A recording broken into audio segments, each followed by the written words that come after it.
कहानी शुरू होती है एक कूपर नाम के लड़के से जो अमेरिका में रहता है। एक दिन कूपर अचानक बिना किसी को बताए अपना सारा सामान लेकर घर से चला जाता है दुनिया घूमने। आधी दुनिया घूमने के बाद वो लंदन पहुंचा, वहाँ कुछ दिन स्टे करता है। इसी दौरान वो एक डेटिंग ऐप की मदद से वहाँ एक लड़की से कैजुअल डेट के लिए मिलता है। उस लड़की का नाम सोनिया था। वो एक सॉफ्टवेयर डेवलपर थी। दोनों शाम को एक बार में मिले और आपस में खूब सारी बातें करते हैं। रात को कूपर सोनिया के अपार्टमेंट में ही रुकता है। कूपर के पूरे ट्रिप में उसकी मॉम ने उसे बहुत कॉल किए थे, लेकिन उसने एक कॉल का भी जवाब नहीं दिया। वो जब सोनिया के साथ था तब भी उसकी मॉम उसे बार बार कॉल कर रही थी। ये देखकर सोनिया उसे बोलती है कि तुम्हें एक बार उनसे बात कर लेनी चाहिए। तो इस पर वो उसे बताता है कि पिछले साल मेरे पापा गुजर गए और तब से मेरी और मॉम की नहीं बनती। मैं उनसे बात करूंगा, लेकिन घर जाने के बाद। सोनिया के अपार्टमेंट से जाने के बाद कूपर अपने एटीएम से पैसे निकालने की कोशिश करता है ताकि वो अब घर जा सके, लेकिन वो देखता है कि एक ग्लिच की वजह से वो अपने पैसे नहीं निकाल पा रहा।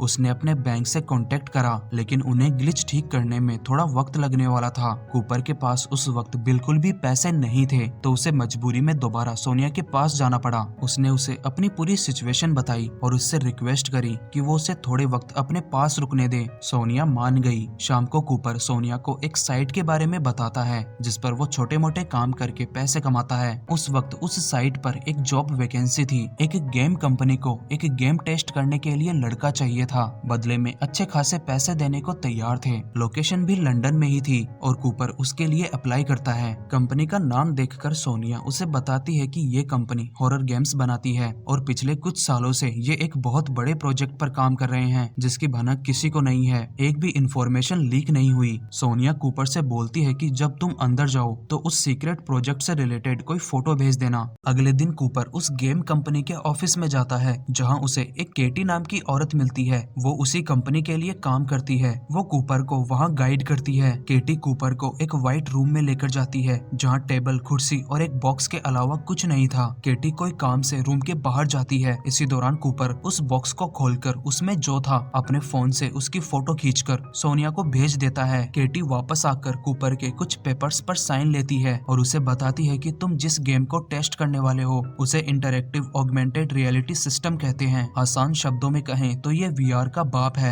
इस गेम के ऑब्जेक्ट दिमाग खुद ही क्रिएट करता है। केटी कूपर की गर्दन पर एक छोटी सी चिप लगाती है और वायरलेस तरीके से उसके दिमाग में गेम के कुछ कोड अपलोड करती है। बाद में उसके सामने कुछ कार्ड्स रखती है। कार्ड्स रखने के बाद वो अपने लैपटॉप से गेम को एक्टिवेट करती है। गेम एक्टिवेट होते ही कूपर को उन कार्ड्स की जगह पर छोटे छोटे गड्ढे दिखने लगे और गड्ढे में से एक चूहा निकलता दिखा जैसे असली चूहा, लेकिन ये सिर्फ कूपर को दिख रहा था, केटी को नहीं। केटी ने उससे पूछा कि तुम्हें क्या दिख रहा है, तो कूपर वो सब कुछ बता देता है जो वो देख पा रहा था। केटी फिर उसे चूहे को मारने के लिए कहती है। कूपर वैसे ही करता है। चूहा भी अलग अलग गड्ढों में भागता रहा। थोड़ी देर बाद केटी ने ये सब रोक दिया और कूपर को बताया कि ये सिर्फ टेस्ट का डेमो था, असली टेस्ट कुछ देर बाद होगा। केटी फिर कूपर को साउ से मिलाने ले जाती है। उस सीक्रेट हॉरर गेम के पीछे दिमाग साउ का ही था। साउ कुछ देर कूपर से बातें करता है और बातों बातों में उसे बताता है हम तुम्हें तुम्हारा ही दिमाग इस्तेमाल करके डराएंगे। केटी फिर कूपर की गर्दन पर लगी चिप की हेल्प से उसके दिमाग में वो मेन गेम डालती है जिसे टेस्ट करने के लिए कूपर को यहाँ बुलाया गया था। गेम डालने के बाद उसे एक बहुत पुराने घर में ले जाया जाता है। दरअसल वो गेम का सेटअप था। उस घर को ऐसे डिजाइन किया गया था जैसे वो 90s का कोई आलीशान घर हो जिसमें जरूरत की सारी चीजें हैं, बस कम्युनिकेशन डिवाइसेस को छोड़कर। केटी कूपर को ईयर पीसेस देती है ताकि दोनों हर वक्त बात कर सकें। केटी वहाँ से जाने से पहले कूपर को समझाती है कि तुम्हें कुछ नहीं करना, बस आराम से यहाँ रहना है। तुम यहाँ अकेले रहोगे और तुम्हें यहाँ जो कुछ भी दिखेगा वो बस विजुअल होगा, वो तुम्हें फिजिकल चोट नहीं पहुँचा पाएगा। जब तुमसे डर बर्दाश्त ना हो तो गेम रोकने के लिए बोल देना। इतना बोलकर केटी कूपर को उस घर में अकेला छोड़कर चली जाती है। केटी के जाने के बाद कूपर घर में इधर उधर घूमने लगा। थोड़ी देर बाद केटी ईयर पीसेस की हेल्प से कूपर से बात करने लग जाती है।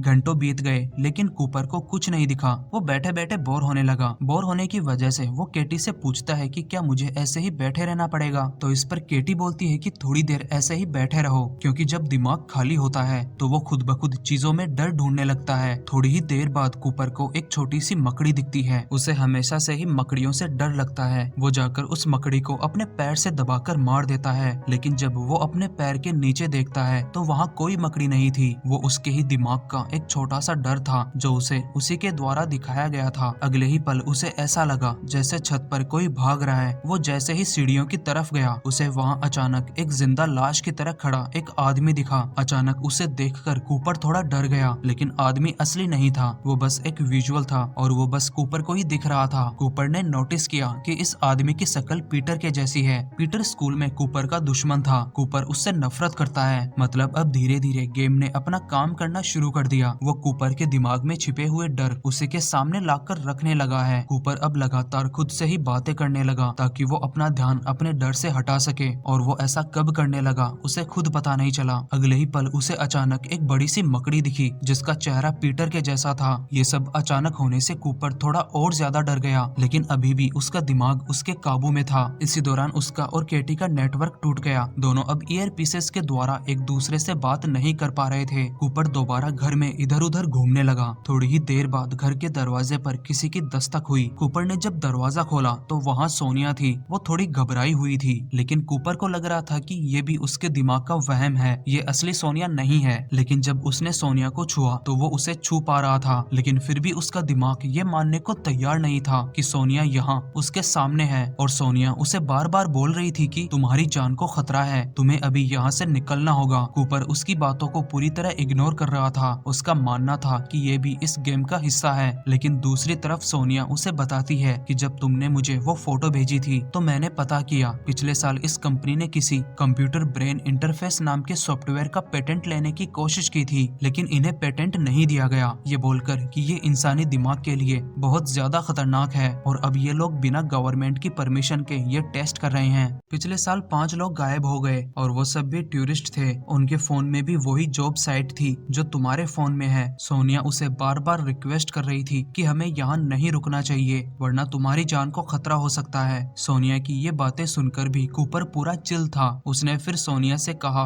कि मान लेता हूँ तुम्हारी सारी बातें सच हैं, तो ये बताओ कि तुमने मुझे ढूंढा कैसे कि मैं यहाँ हूँ। इस बात का जवाब सोनिया के पास नहीं था। जवाब न मिलने से कूपर समझ गया कि ये पक्का गेम का एक हिस्सा है। दूसरी तरफ सोनिया का भी रिएक्शन बदल गया। उसने घर के ड्रॉर में से एक चाकू निकाला और उसे बताया कि मैंने ही तुम्हारे बैंक अकाउंट को हैक किया था, तुम्हें यहाँ तक पहुँचाने में भी मेरा ही हाथ था। इतना बोलकर उसने कूपर के ऊपर जानलेवा हमला किया। दोनों में जमकर हाथापाई होती है और उस हाथापाई में कूपर को वो चाकू लग जाता है जो सोनिया के हाथ में था और कूपर को बहुत ज्यादा दर्द होता है। कूपर फिर भी उससे लड़ता रहा, लेकिन लड़ते लड़ते सोनिया का चेहरा बदलकर एक डेविल का चेहरा बन गया। कूपर ने जैसे तैसे उसे भी चाकू मार दिया। चाकू मारने के अगले ही पल सब कुछ गायब हो गया, जैसे कुछ हुआ ही नहीं था। उसी वक्त केटी का नेटवर्क भी आ जाता है। नेटवर्क आते ही कूपर ने केटी को वो सब कुछ बताया जो उसके साथ अभी हुआ था। कूपर अब पूरी तरह डर चुका था, लेकिन दूसरी तरफ केटी का मानना था कि गेम में कोई भी चीज उसे फिजिकली चोट नहीं पहुंचा सकती। कूपर का दिमाग अब उसे डराने के लिए उसकी अच्छी यादों को भी डर में बदलने लगा है, जैसे सोनिया के साथ उसने अच्छा वक्त बिताया था, लेकिन अब उसका दिमाग सोनिया को भी उसके सामने एक बुरे सपने के जैसे लाकर खड़ा कर रहा है। कूपर ने उसी वक्त केटी को गेम रोकने के लिए कहा। केटी ने उसकी बात मानकर गेम रोकने का प्रोसीजर शुरू कर दिया और कूपर को उसके इंस्ट्रक्शन मानने के लिए कहा। केटी ने कूपर को एक्सेस पॉइंट तक जाने को कहा, जो कि इसी घर का एक रूम है। केटी ने उसे जिस रूम में जाने के लिए कहा वो वहाँ पहुँच गया, लेकिन उसके रूम के अंदर आते ही केटी ने कहा कि यहाँ कोई एक्सेस पॉइंट नहीं है, मैं तो बस चेक कर रही थी कि तुम कितना डरे हो।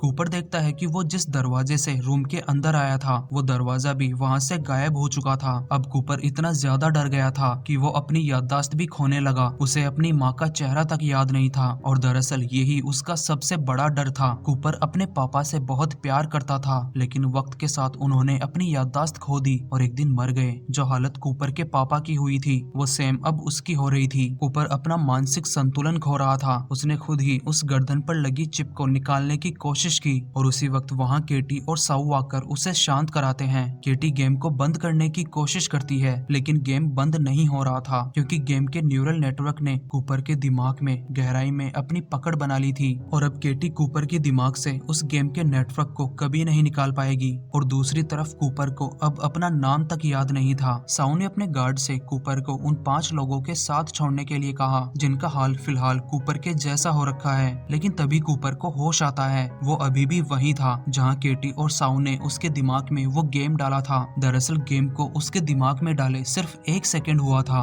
वो सिर्फ इतनी ही देर गेम को झेल सका। गेम के बाहर आने के बाद भी कूपर थोड़ा सदमे में था। उसे उसका पेमेंट देकर भेज दिया गया। कूपर सीधा न्यूयॉर्क आता है अपने घर आकर वो सीधा अपनी मॉम से मिलने जाता है, लेकिन वो देखता है कि उसकी मॉम उसे नहीं पहचान रही थी। ये भी कूपर का एक बहुत बड़ा डर था कि कहीं उसकी मॉम की भी याददाश्त उसके पापा की तरह ना चली जाए। दरअसल कूपर अभी भी गेम में ही था और वहाँ था जब केटी उसके दिमाग में वो छोटा गेम अपलोड कर रही थी और इस पूरे सीन की रियल ड्यूरेशन सिर्फ 0.04 सेकंड थी। दरअसल कूपर का दिमाग गेम की पूरी अपलोडिंग को भी नहीं झेल सका। उसके दिमाग का न्यूरल सिस्टम फेल हो गया और उसकी 0.04 सेकंड में ही मौत हो गई। हर इंसान को लगता है कि उसे किसी बहुत बड़ी चीज से डर लगता है, लेकिन असलियत में उसे एक उस चीज से डर लगता है जो उसके पास है, लेकिन वो उसकी कदर नहीं करता। गेम कूपर के दिमाग में से डर निकालकर उसी के सामने रख रहा था। पहले छोटा डर, फिर बड़ा और फिर उससे भी बड़ा। कूपर के दिमाग का ये डर कि उसे पूरी जिंदगी 5 पागलों के साथ बितानी पड़ेगी। ये डर छोटा था उस डर के आगे